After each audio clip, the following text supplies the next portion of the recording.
Salut à tous et bienvenue pour une autre lovely vidéo. Aujourd'hui, nous allons discuter d'une affaire judiciaire récente qui a secoué la commune de Ratoma.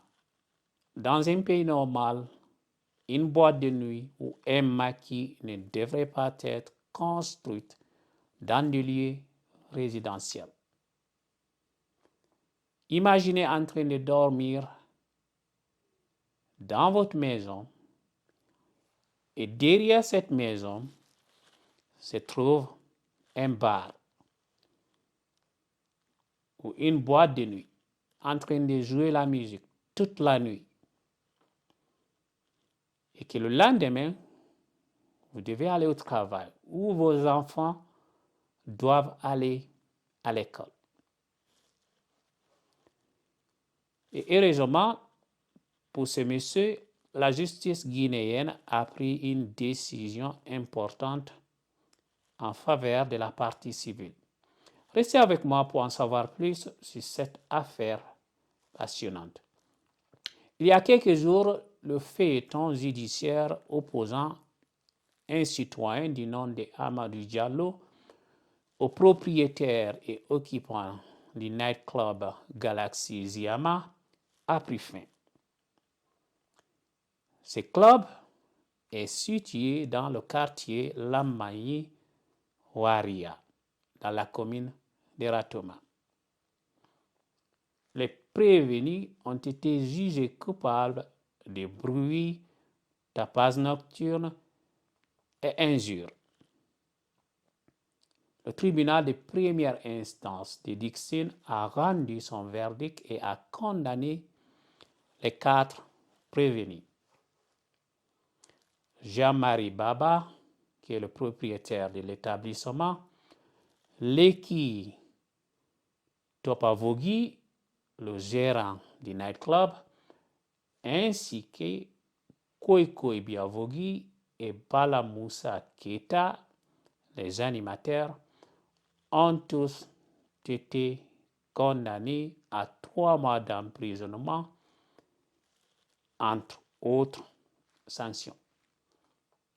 De plus, une amende de 200 millions de francs guinéens a été imposée et la fermeture du boîte de nuit a été ordonnée, mais aussi la saisie du matériel. Cette décision de la justice guinéenne est d'une grande importance, il faut le reconnaître.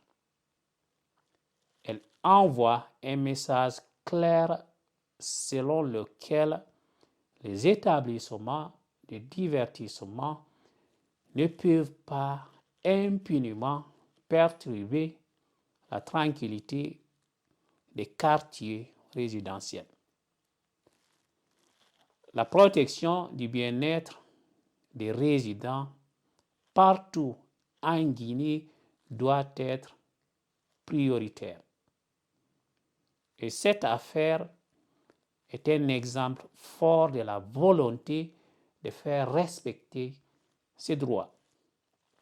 Il est essentiel de souligner la responsabilité des propriétaires et des animateurs du nightclub Galaxy Ziama dans cette affaire.